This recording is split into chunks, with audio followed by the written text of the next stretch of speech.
So my dear children, in the earlier chapters we discussed several things related to the structure of the heart, blood valves and the tubes which connected with the heart, and how does the circulatory system works. Within this chapter we'll be discussing about the blood and the components contained within the blood. So as you can see here within the topic itself, you can observe the component of blood and their functions.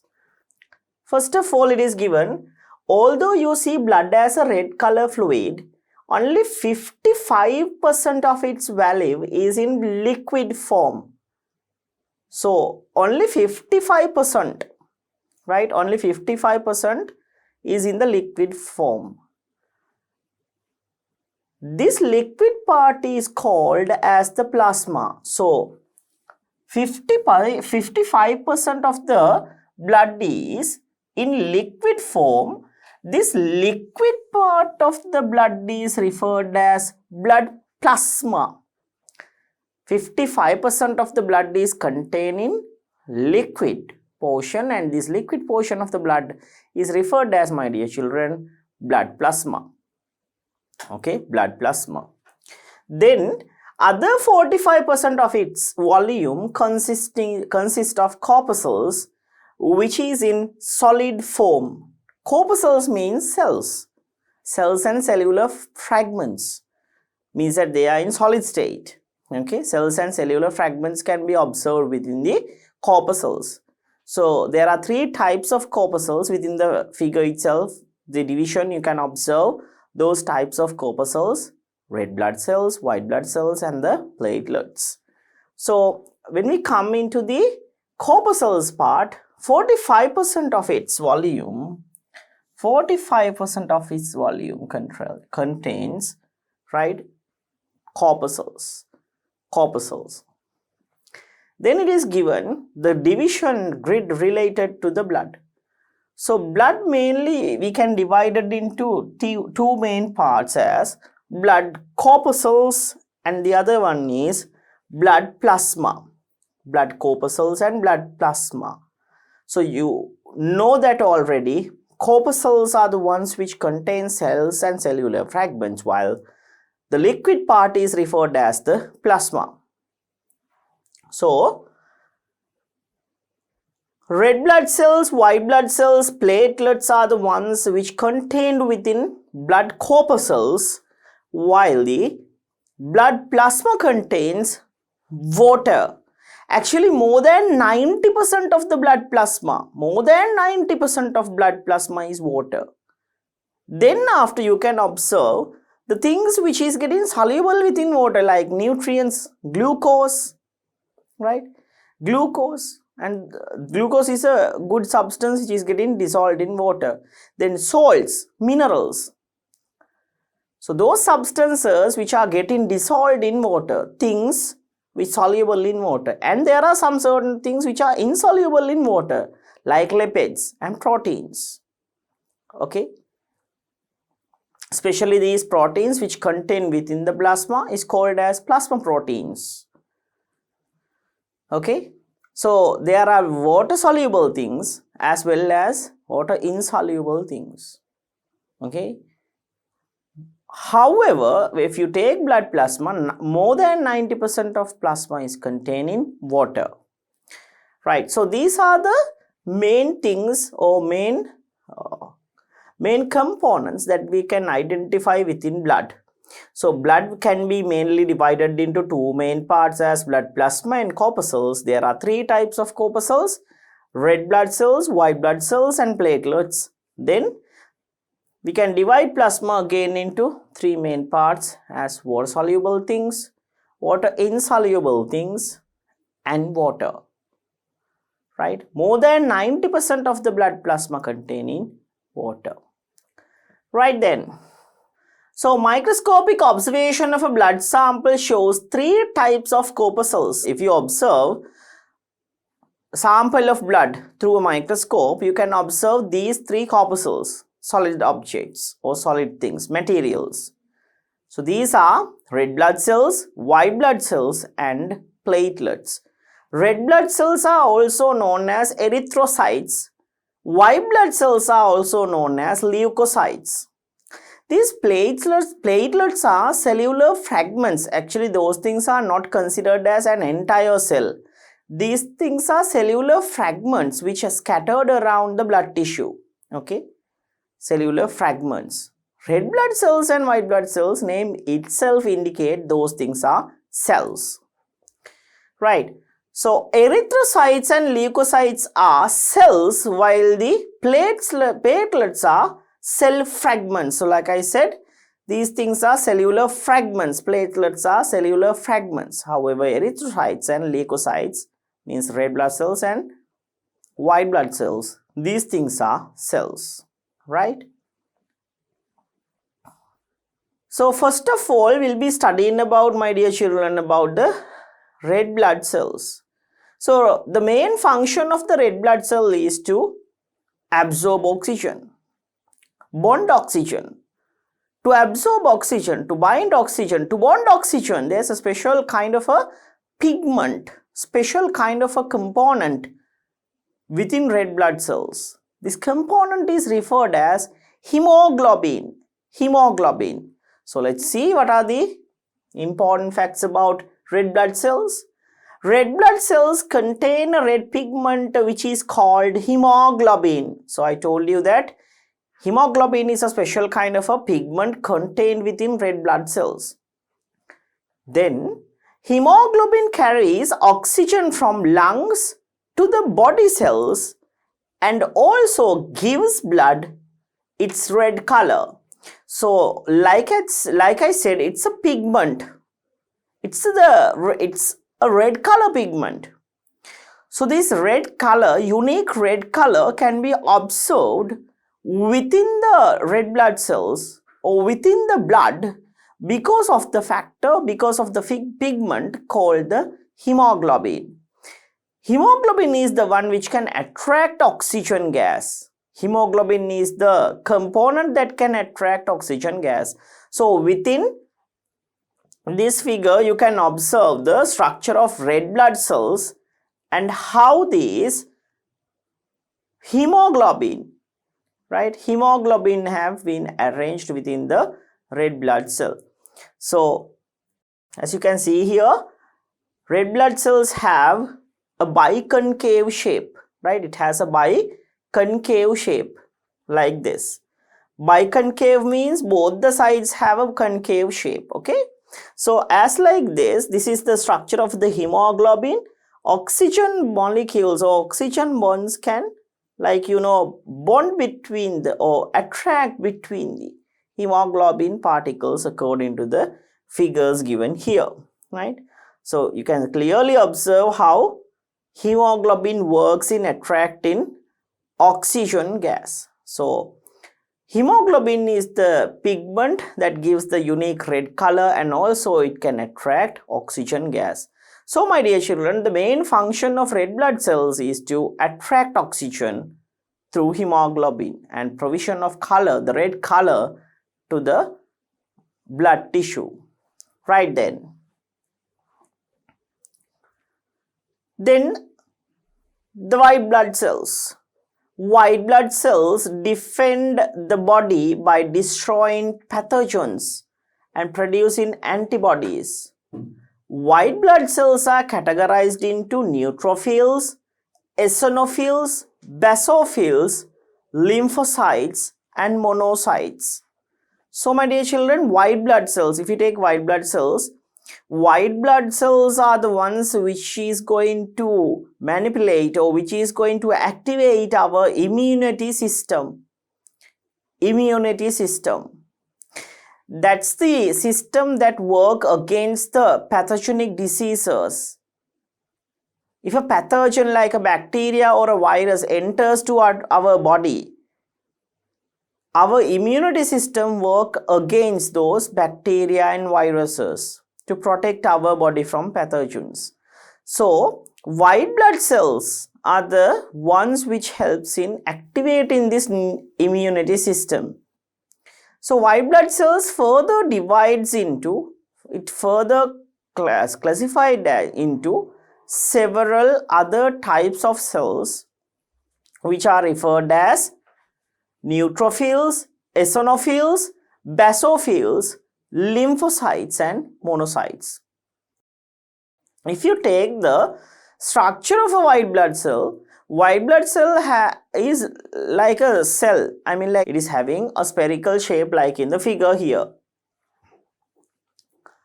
These are white blood cells. Okay.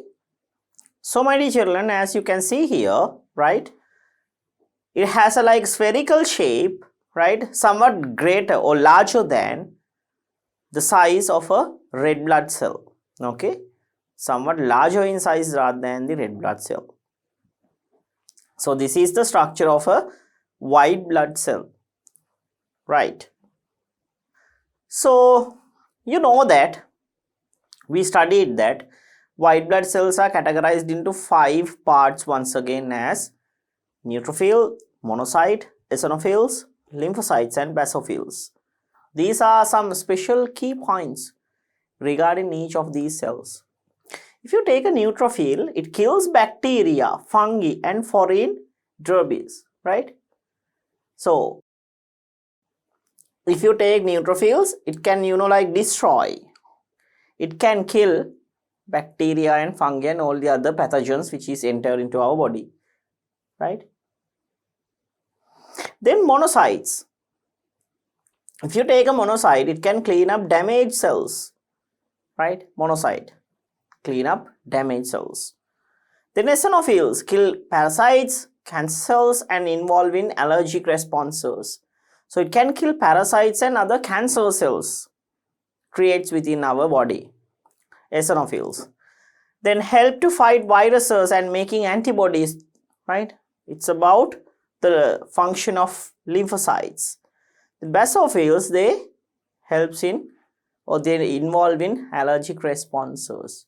These are like somewhat special points, key points, okay, related to our white blood cells, right? So the types of white blood cells given here, they do these special functions. Okay then. So this is for your extra knowledge, my dear children. Within our syllabus, we'll not be learning about these things under the grade 9 syllabus. But however, for your extra knowledge, I have provided these things for you guys. Okay. So the next one is platelets. So as you can see here, these are the ones which are referred as platelets, my dear children. These things are not considered as cells, but however, these things are cellular fragments like parts. So platelet help in clotting process of blood at a bleeding site. So when a wound or else a cut occurs, you know that it's going to bleed. So there's a possibility that one would bleed out its entire amount of blood from the body, right? So to avoid that condition, these platelets are going to do a viral role. What is that? It's going to help to clot blood, right? It's going to help in clotting of blood. So blood clotting will stop the excess flow of blood from our body. So platelets are very important when there is a cut or a wound. Platelets are the ones which helps in clotting of blood.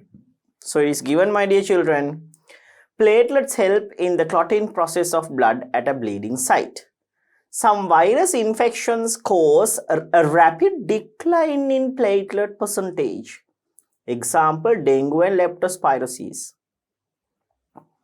So during the leptospirosis and dengue, these are several diseases created by viruses. So upon these diseases, my dear children, there is a possibility to reduce the platelet count contained within the blood, especially dengue, right? In dengue, if a patient is suffering from dengue, then that patient will reduce the number of platelets contained within the blood, right? There is a certain amount of platelet count that should be contained within the blood. So that count is getting reduced dramatically upon having dengue. So the dengue virus is going to infect platelets and reduce the count of platelets, the number of platelets contained within the blood. So during some viral diseases, there is a possibility to reduce platelet count. Okay. Then my dear children, we are discussing about we have discussed about the blood corpuscles. Now we are going to discuss about the blood plasma. So it is given that the main function of the plasma is transporting substances. So I told you that main substance or the main thing contained within blood plasma is water. I told you that more than 90% of blood plasma contains water. Okay, so this water contains within the blood plasma helps in transporting substances, right? So water is a good solvent. So different substances are getting dissolved within water. So that helps to distribute the substances here and there within the body. So water in the plasma acts as the transport medium. So it is given plasma is transporting substances dissolved in it. Examples are given below. Number 1, transports the digestive products, minerals, vitamins to the cells. So digestive products like glucose, proteins, lipids, those things are getting transported with the help of the blood plasma. Then necessary vitamins to the body and also minerals which are obtained from water or else from food. All of these substances getting dissolved within the blood plasma and being transported to the relevant cells.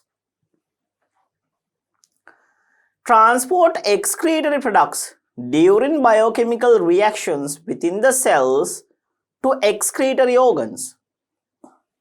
Now, you know that our body produces different types of excretory substances, different amounts of excretory substances. Main excretory substances created within our body are urea, uric acid, water and salts. Okay, so these things are getting expelled from our body. All of these things are getting produced within the cells. So blood is going to help to remove those waste materials from the cells and out of the body. Okay, so when blood is going to transfer, or when it is going to travel here and there, the cells within the body is going to diffuse those excretory materials into the blood. Then blood carries those things to the necessary excretory organs, and by that particular organ, it is being expelled from our body. For an example, if you take water vapor is getting expelled from the lungs through our nose. Okay, then if you take water is exiting through the kidneys, through the urethra by urinary system. Then there is another way of expelling water by our skin as sweat. Okay, so like that way, for all of these places, the water is getting transported mainly from blood. Okay, and the water vapor is also getting mixed with the blood and being transported to the lungs in respiring or in exhaling. Okay,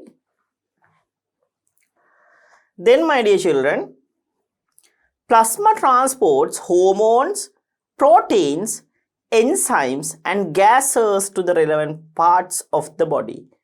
So these chemicals like proteins, enzymes, hormones, these things are very essential for the growth of our body and for the homeostasis of our body.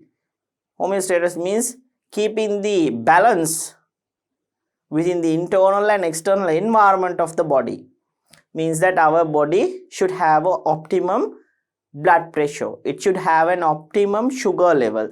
It should have an optimum water level. If these levels are going to increase or decrease, then it would harm our body.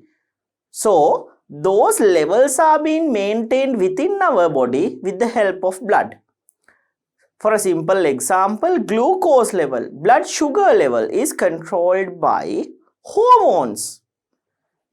And so blood is going to help to control the glucose level. Okay.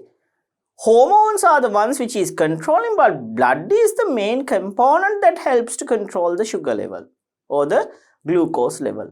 So it keeps the homeostasis of a human being or of an organism. Homeostasis means the optimum balance between the external and the internal environmental conditions, right? Like the water level, right? Then sugar level or glucose levels, okay? Right then.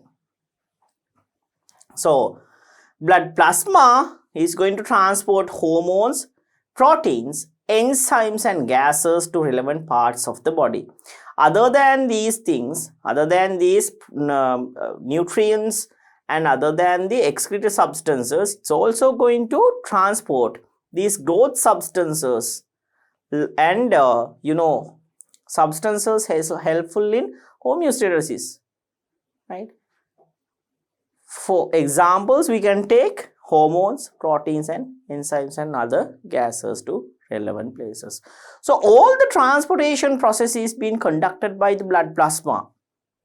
All the particles in the blood is getting transported to relevant places by blood plasma, my dear children. Right then.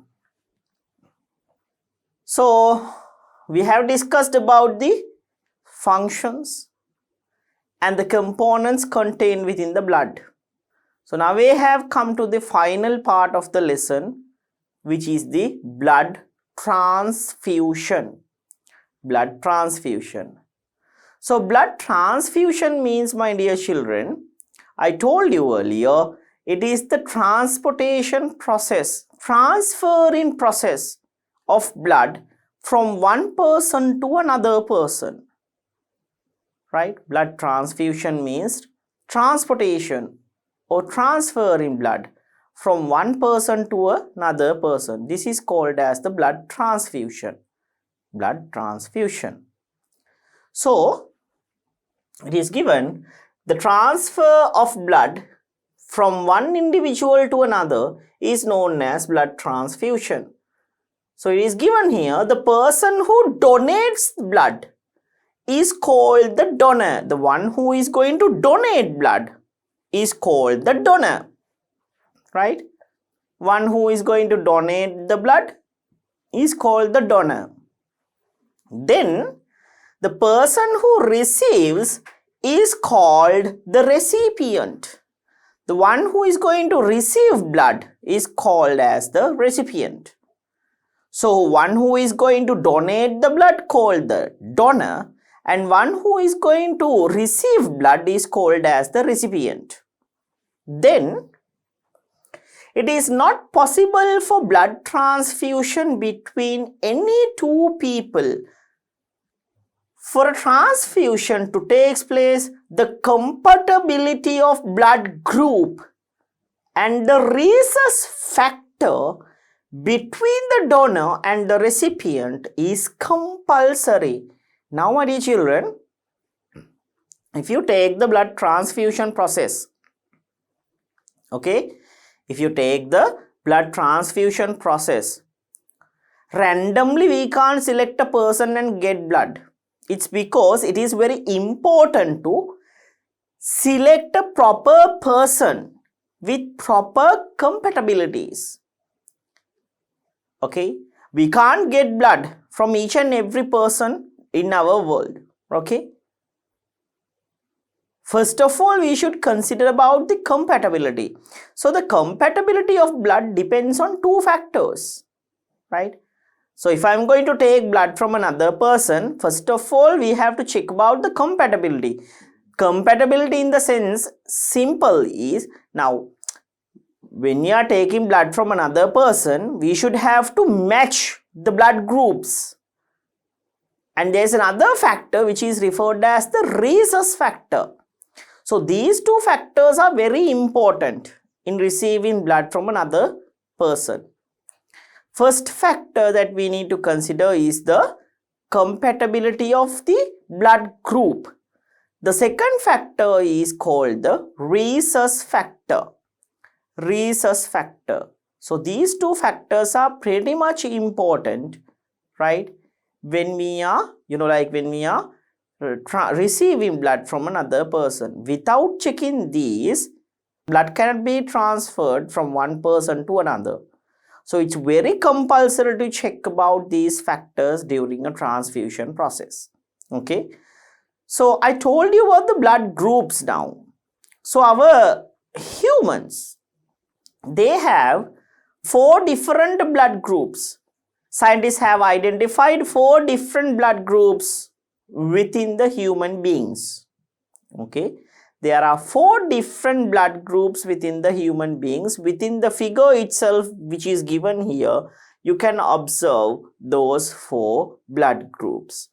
So those 4 blood groups are named as A, B, AB and O. Okay.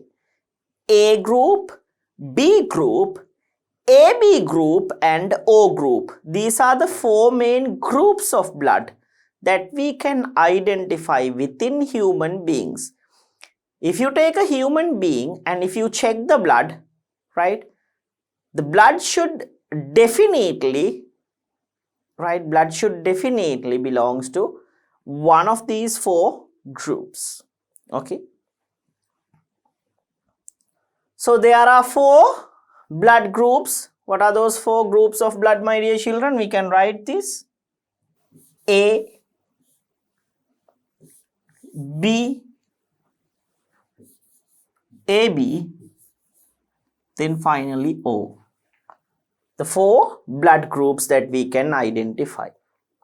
Okay, 4 blood groups that we can identify within human beings are A, B, AB group and then O. Okay, then depending on the protein components in blood cells, compatibility of blood groups in transfusion is represented in the table given. So according to the proteins, so we are dividing this thing according to the proteins contained within the blood. So according to that proteins, right, we can identify the compatibility of blood groups. So this is the blood type of the donor and this is the blood type of the recipient. Donor A. A can give blood to A and for B. A can give blood for A and for AB, right? For A and for AB, A can give blood. Then B can give blood for B and again AB. For others, B group can't. Then the AB group. AB group can give blood to only AB group. AB can give blood only to AB group. Only to AB group. If you take O group, O can give blood to any of these groups. To any of these groups, O can donate blood.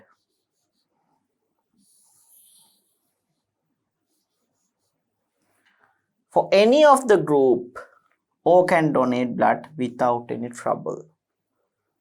Right? So once again, my dear children, if you check the diagram very clearly. O can donate blood to any group. Okay, O can donate blood to any group. AB can donate blood to only AB group. B can donate blood to AB and for B. Then A can donate blood to AB and for A, right? So here, as you can see very clearly, O can donate blood to any. AB can receive from any. O can donate to any. AB can receive from any. A can receive from A. AB can receive from A. AB can receive from B. AB can receive from AB also. And AB can receive from O. Okay. So AB can receive from anyone while the O can donate to anyone. So my dear children, according to this diagram, AB group can receive from any. So therefore, AB group is referred as a universal recipient. Universal recipient. He can receive blood from any of the person. So AB, ones who are having AB group can randomly select any person to get blood because his blood is getting matching with any of the person in the world. There is another factor that we need to consider that called as the rhesus factor. We'll come into that thing later, but up to now, remember AB group has the compatibility of blood with any of the groups. Okay, so AB can receive blood from anyone. In the same way, if you need to donate blood to a different person, donation. If you have an O group, then O group person can donate blood to any of the person in the world. You can select a random person and you can donate blood to him if your group is O. If your group is AB, then without any trouble you can get blood from any of a random person in the world. This is how the compatibility of blood matches with the group. Now let's head on to see what is this rhesus factor. Rhesus is a special kind of a protein within the blood. Okay. So rhesus factor, let's go for the rhesus factor. So this is about the universal recipient and the universal donor thing. Okay. So once again, see here, the blood group AB can receive blood from all the other groups. Therefore, blood group AB is called the universal recipient. So I told you what do you mean by the universal recipient. It can receive blood from anyone. So AB group considered as the universal recipient group. Blood group O can donate to all the other blood groups. Therefore, blood group O is called the universal donor. So you can here observe, this is the universal recipient. This is the universal donor. Right? Universal donor can donate blood to each of the blood groups here. Universal recipient can receive blood from any of the blood groups. Universal donor and the universal recipient, my dear children. Right, then let's go now see what is that rhesus factor thing. Rhesus factor for a blood transfusion, not only the blood group but also the rhesus factor, RH factor, must be compatible. If you take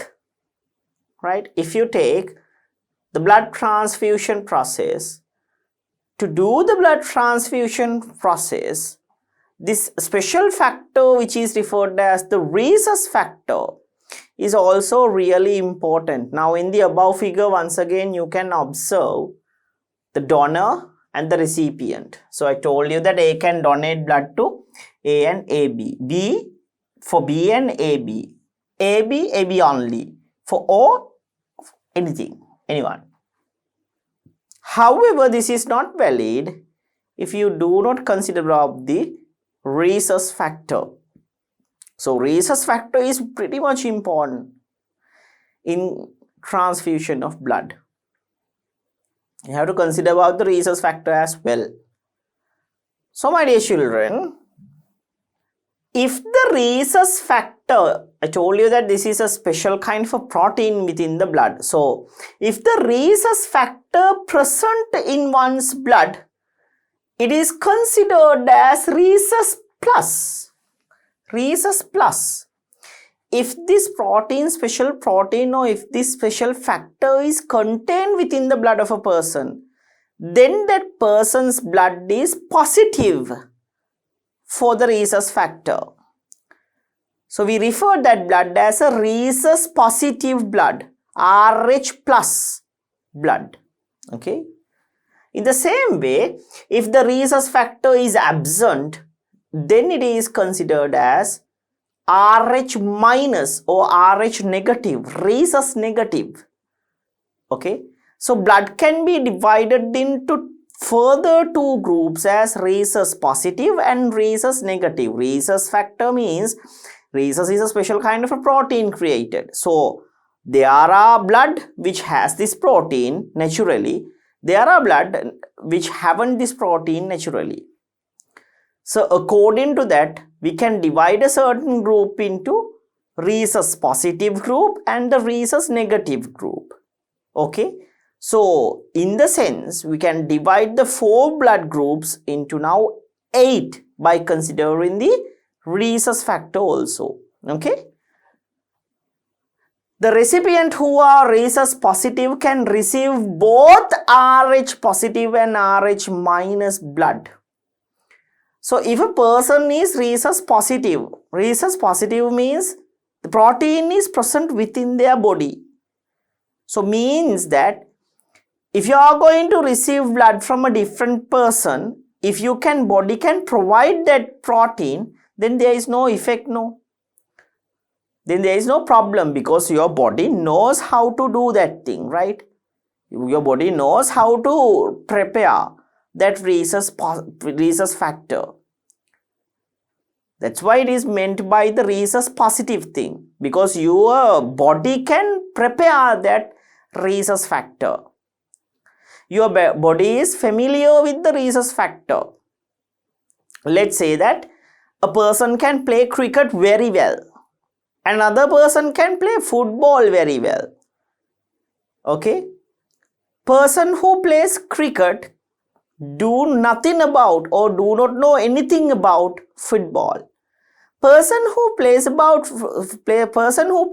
football do nothing about or do not know anything about cricket. What happens if you interchange these two people with different sports? Means that I'm going to put the player who is playing football into a cricket field, and I'm going to put a player who is going to play cricket onto a football field and a player who is playing football to a cricket field. Now what happens? Both of those guys will struggle because they don't know what to do. But what happens if I'm going to put those guys in the same way as they do usual thing? They can play cricket for very well, right? I mean, like, cricketers can play cricket very well. Footballers can play football very well. So if they are familiar in doing something, then there won't be any problem. There won't be any problem. In the same way, if the rhesus is positive within a certain body, then he can prepare the rhesus factor. Then there is no problem. If he is going to receive rhesus negative blood from another person, it's not going to matter. Why? because your body can prepare and provide the rhesus factor necessary for the blood which is received from the other person, right? So it's not going to be an issue. But what happens if a certain person is do not know about rhesus factor? I mean, his body is not familiar with the rhesus factor. Body even don't know what the rhesus factor means. The protein is not naturally getting produced within the body. Then in that case, what happens is, if a rhesus positive blood is given to that person, then the body will get confused. Body would never know what to do with that blood, right? Because there is a special kind of a blood coming towards him, right? It's a special kind of a blood with a special kind of a protein. That person's body haven't seen that kind of a blood for the ages. I mean, since birth, he don't know what is the blood kind. He don't know about the rhesus factor. Then the body will struggle and there might be complications, right? There might be complications. Like a cricketer who used to play cricket, playing football, definitely will struggle. But if the body can, if the body can prepare it itself, it knows the rhesus factor. If it is knowing the rhesus factor, then there won't be any problem at all. If the blood is getting received from a person who is negative with the rhesus factor, then the body itself can prepare the rhesus protein and can provide it to that external blood as well. So no problem with the ones who are positive with the rhesus factor. They can receive blood from any of rhesus positive or negative. Okay. But however, rhesus negative person can get only blood from rhesus negative only. If they are provided with rhesus positive one, then the body may struggle and there might be complications which occur. We'll be discussing about those things also at the agglutination part. However, just to now remember, right, the body will struggle and there might be complications, different other complications, okay? If the blood groups will not match. So rhesus is another factor which is helpful in transfusion of blood. This is going to help, right? This is going to help it's going to help in considering the positivity and the negativity of the rhesus factor. Okay. So, like I said, my dear children, if the recipient is rhesus positive, he can take blood from rhesus positive one and also from rhesus negative one. But however, if the rhesus is negative, then he can't take blood from a rhesus positive person. He can take only from a rhesus negative person. That's it. Okay. This is about the rhesus factor then. Rhesus is a special kind of a protein contained within the blood. Right then. So, rhesus positive person can receive blood from any of the rhesus positive or negative. So, rhesus negative can receive blood from rhesus negative only, my dear children. Positives can receive from any of positive and negative. Negative can receive only from negative Okay, right. Now let's see about the rhesus factor. So hence both the blood group and the rhesus factor have to be matched to donate blood. Both the blood group and the rhesus factor is considered when expressing the blood group of an individual. So rhesus factor and rhesus factor and the blood group should both be included when looking out or when finding out the blood group of a certain person. So when you grow older, when you are taking your driving license, definitely your blood group will be printed on the driving license. Okay. So for an example, when representing blood group, it is mentioned like this. or else like this.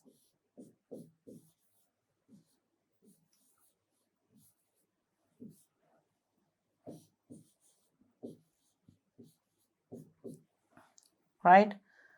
O positive means same as Rh positive.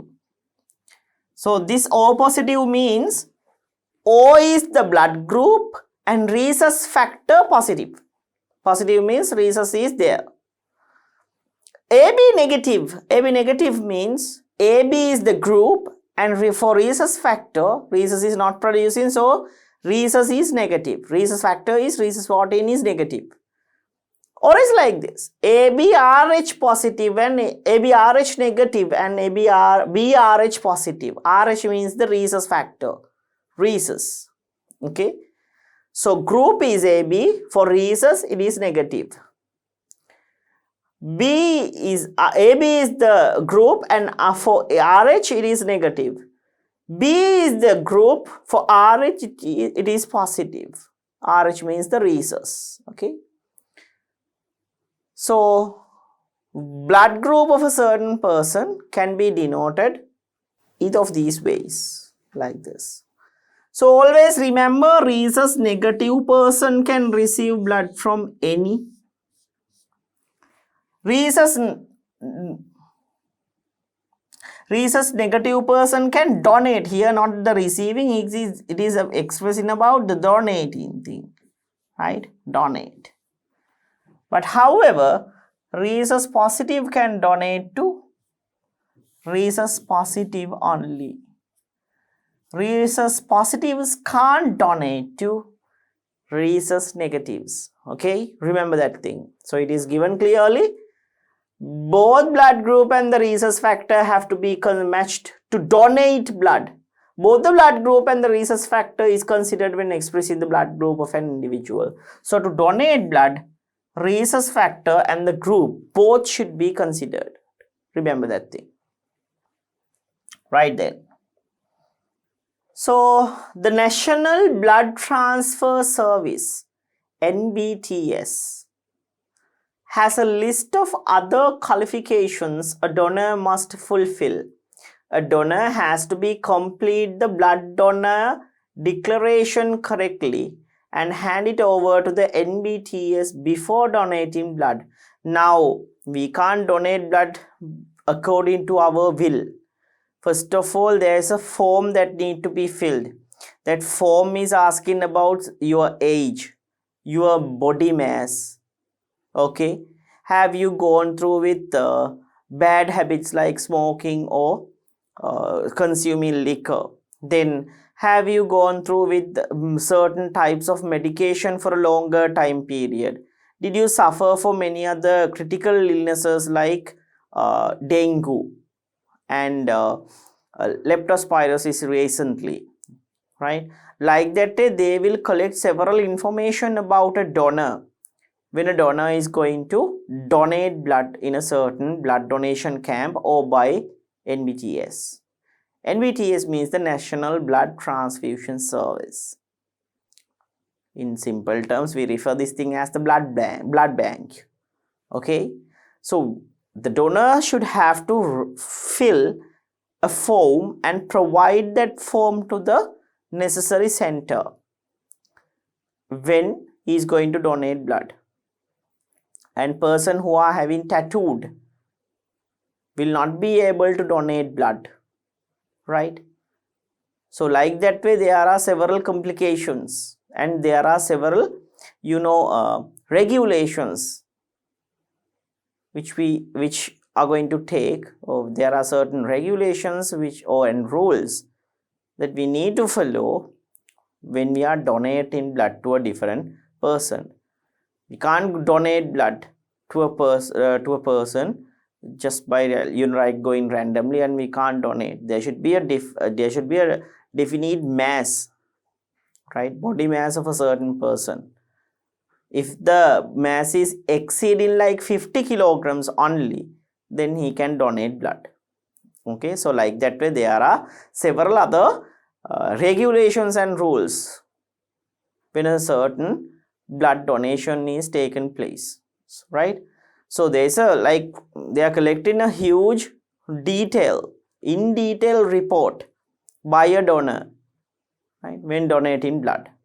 So NBTS, National Blood Transfusion Service, right?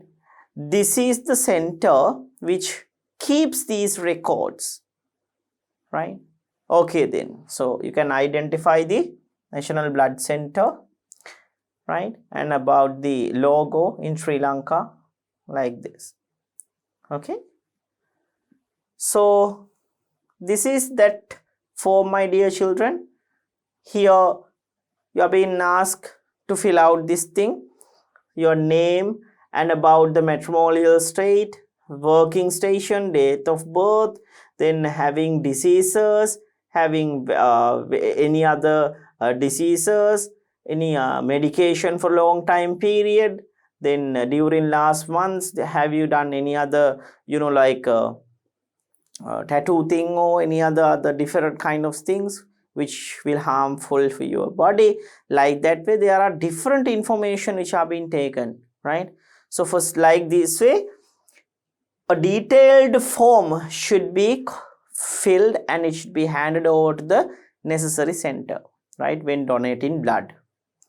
So this is called as the blood donor declaration and the donation record, right? So this is the finally donor's declaration. Then you have to finally fill out these things and you have to put your signature and hand it over to the necessary center in donating blood.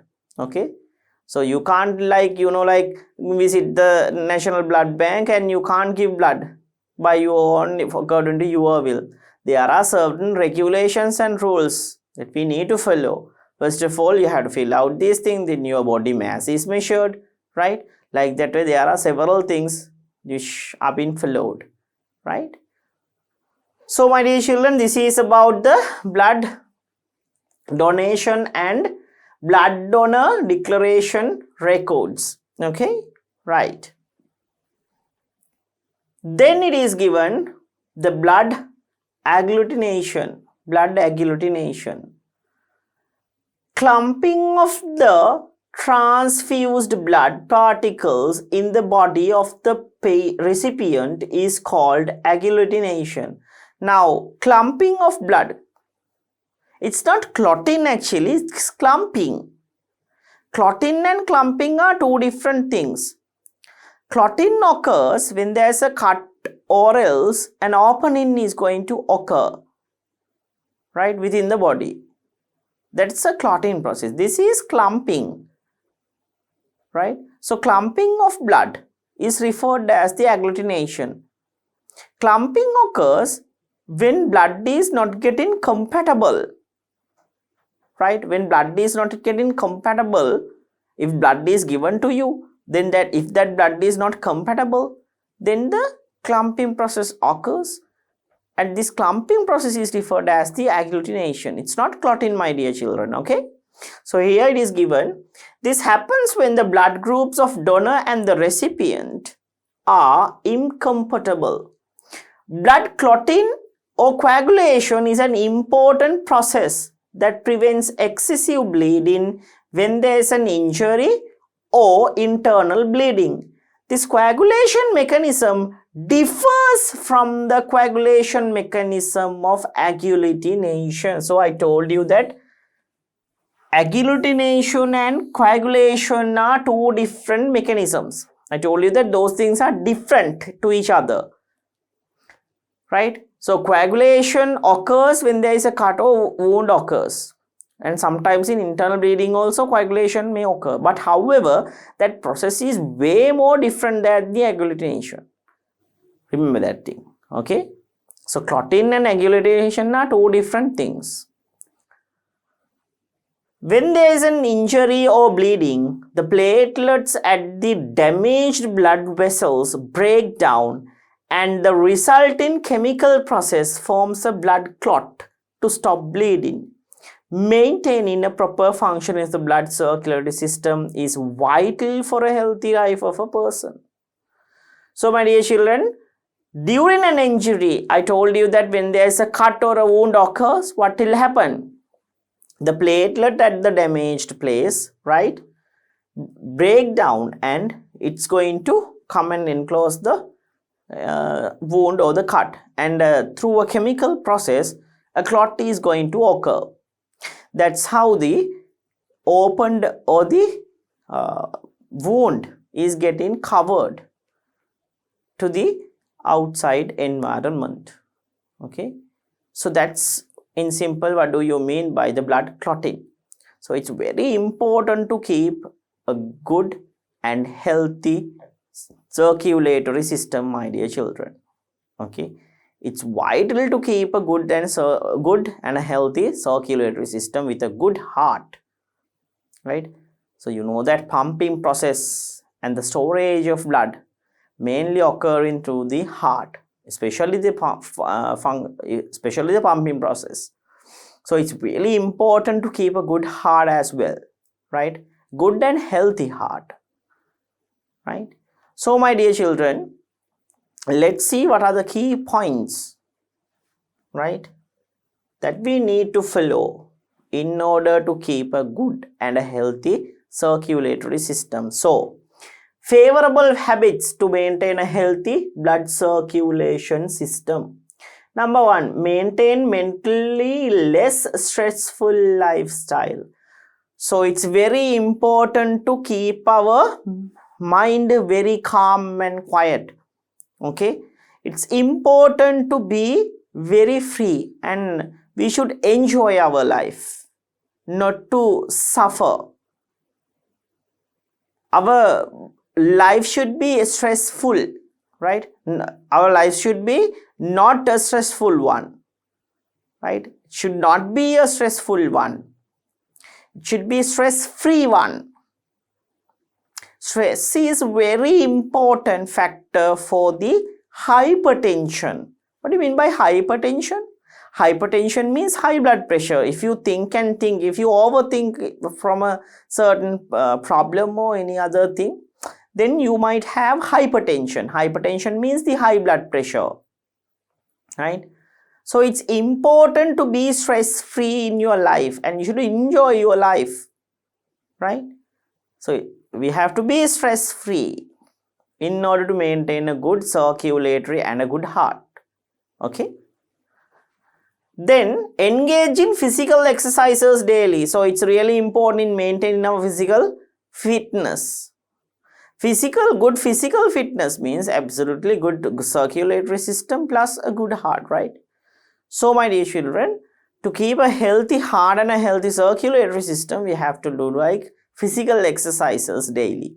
Okay, and we have to maintain a good and a healthy body. Then reducing salt consumption. So it's important to reduce the salt consumption, my dear children. Like I said earlier, salt is going to, right, one factor that accelerates, or the one factor that causes the high blood pressure is stress. The other factor that contributes in hypertension or high blood pressure is over consumption of salt. Okay, so we have to reduce the salt consumption also in order to have a good blood circulatory system and a healthy heart. Then the next one, control conditions like high blood pressure and diabetes. So it's important to control these diseases like high blood pressure and diabetes, right? Then adding more vegetables and fruits to meals. So we have to add more vegetables and fruits to our meals. It would give out necessary nutrients for you guys. And once again, your heart and the circulatory system will be healthy. Reduce consumption of fatty foods. So it's very important to avoid, right? I mean, like reduce the consumption of fatty foods. Too much fat is not good, because that fat is going to deposit within your body, especially within blood vessels, and because of that heart attacks might occur. Okay, heart attacks might occur. So there is a possibility that the heart attacks might occur because of the high fat level within the body. That's mainly happening because this fat is getting deposited within your blood vessels. Okay. Then maintain the correct body mass index BMI value according to height and weight with a healthy diet. So it's very important to keep your body mass index, right? The correct height according to the correct mass. That's what do you mean by the body mass index. Your height and mass should be proportional, right? So if the height and mass is not proportional, then your body is not that much good. Okay, it's not healthy. So we have to maintain a good body mass index, right? Certain weight or certain mass to a certain height. So it's really important for maintaining a healthy circulatory system. Then refrain from smoking and liquor for each and every disease. This liquor consumption and smoking is a major causative agent for each and every disease. So my dear children, these habits are going to weaken your immunity system. So it's important to keep away from these bad habits. Okay.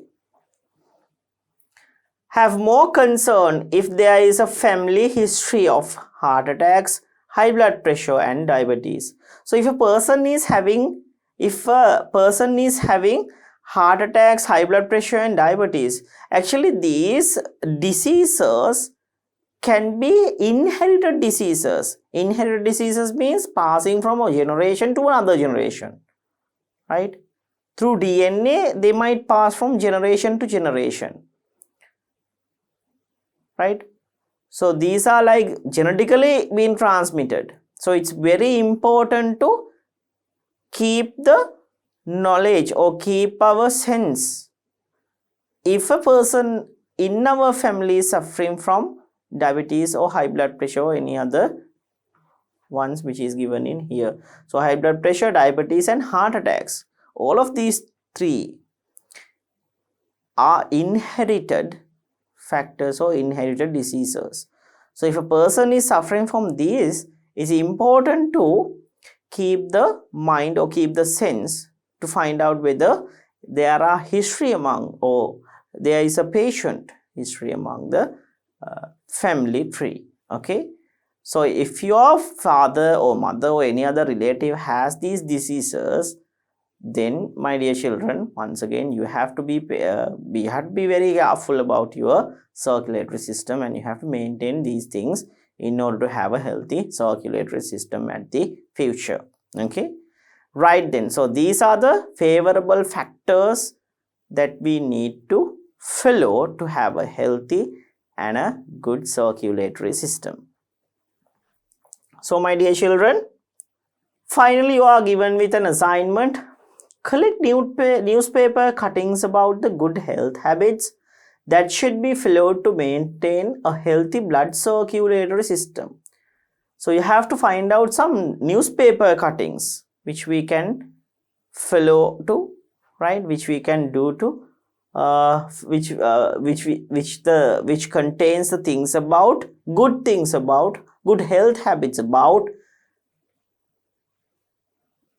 to maintain a healthy circulatory system. Okay, then share that knowledge with your classmates. So after that you can share your knowledge with your classmates. So my dear children, you follow up with this assignment at your home. You can find out these details. Even you can use the internet if you want. Then you can use those articles. You can get a printout and you can use those articles, and you can prepare like a booklet, a small bit of a booklet. Then you can share with your friends and share your ideas about these methods and favorable conditions. So my dear children, these are the things that we need to follow to have a good circulatory system. Then so I hope that you will follow up with this lesson part. You will follow up with this assignment at your home, and you will do it with your friends. right? So with that lesson part, my dear children, we came to the end of our lesson, right? These are the all factors related to all theoretical parts related to the lesson, sixth lesson in our syllabus, right? So we'll go for the summary, and after that we'll discuss several questions related to the lesson. So here it is given, the human heart has 4 chambers. You know that human heart has 4 chambers. Upper chambers are the right atrium and left atrium. Lower chambers are the right ventricle and left ventricle, right? So upper portions are auricles or atrium. Lower parts are referred as ventricles. We know that, right? So our heart contains 4 chambers, ventricles and auricles. Aorta is connected to the left ventricle while pulmonary artery is connected to the right ventricle. So aorta, the main artery, right, that distribute blood, is connected with the left ventricle. The pulmonary artery that going to transport blood to the lungs connected with the right ventricle. Left and right pulmonary veins are connected to left atrium, while superior vena cava and inferior vena cava are connected to the right atrium. So left and right pulmonary veins are the veins that bring blood from lungs towards the heart. Okay, so pulmonary veins are connected to left atrium, while the superior vena cava and inferior vena cava are connected to right atrium. So vena cavas are the ones which bring blood from body parts towards the heart. Superior vena cava brings blood from the organs which are located above the heart. Inferior vena cava brings the blood towards the heart from the organs which are located below the heart. Okay. Semilunar valves are at the beginning of main arteries. So at the beginning of main arteries, like the pulmonary artery and the aorta, we can observe the semilunar valves. Okay, semilunar valves. Then bicuspid valve is between left ventricle and left atrium. So bicuspid valve can be observed between left ventricle and left atrium. Tricuspid valve is between the right atrium and right ventricle. So bicuspid valve and tricuspid valve can be observed separately between the left ventricle, left atrium, and the right ventricle and the right atrium. Okay. The blood vessels that takes blood away from the heart are arteries, and the vessels that take blood towards the heart are veins. So if the blood is getting taken away, or if the blood is carrying away from the heart, then that kind of a tissue, or that kind of a like valve, not the tissue, tube, right? That kind of a tube, that kind of a valve is referred as what? If a blood is taking away from the heart, then it is referred as a artery taking away from the heart. If the blood is taken into the heart, then it is referred as a vein. If the blood is taken away from the heart, artery. If the blood is taken into the heart, then it is a vein. An artery ends up with a capillary and a vein starts with a capillary. So artery is going to end with a capillary. Capillaries are the ones that distribute blood within the organs. Then at the other end of the capillaries, you can observe the veins. Okay. The main functions of blood are transport and protection. Transportation of substances and protection of body from the pathogenic organisms, especially white blood cells. Okay. So these are the two main functions carried out by blood. Then Depending on the protein component in blood cells, there are 4 blood groups. So according to proteins, there are 4 blood groups: A, B, AB and O. Compatibility of the blood group and the rhesus factor between the donor and the recipient is important for blood transfusion. During the transfusion of blood, during the transferring blood from one person to another, it's important to consider about the rhesus factor and as well as the blood group, my dear children. Both of these factors should be considered when transferring blood. Okay, then AB is the universal recipient and O is the universal donor. So AB group is the universal recipient while O group is the universal donor. Universal recipient means it can receive blood from any of the group. So AB group can receive blood from any. Then O group, that's the universal donor. O can donate blood to any of the groups.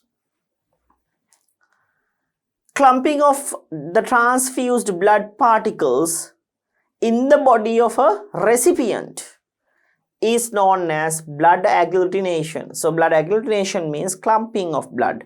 It's a process somewhat different than the clotting. I told you that, right?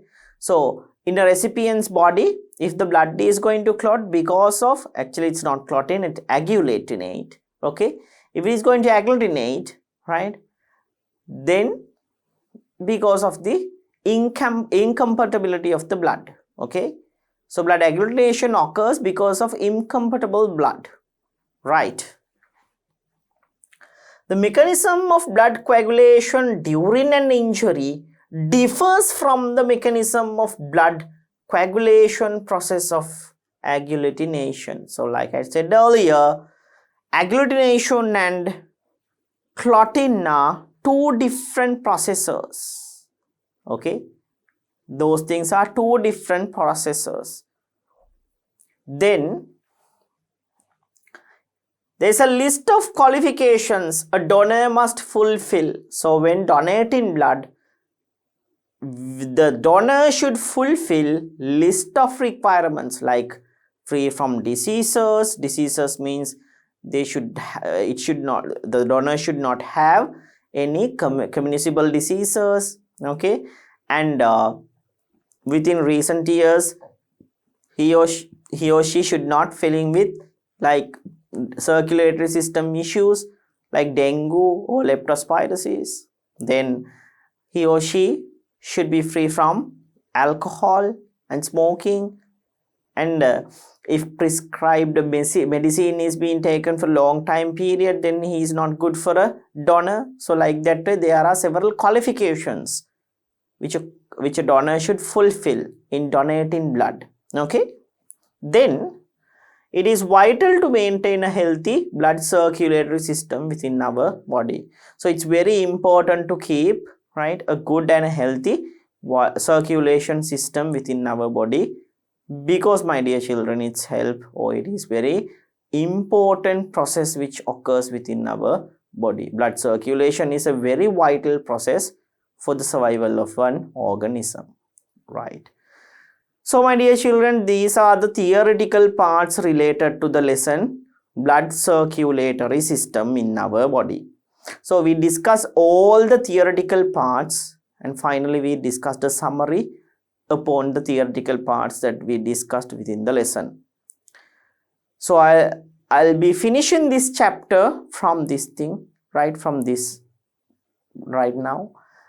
In the next chapter, we'll be discussing further things related to the lesson. Actually, now we have finished up the lessons now. So in the next chapter, we'll be discussing questions related to the lesson. Okay. So in the next chapter, we'll be discussing questions related to the lesson. As usual, first of all, we'll go through with the exercises given in your textbook. Then after that, we'll discuss several questions, several extra questions related to the lesson. So my dear children, we will meet up with the next chapter to discuss about questions related to the lesson.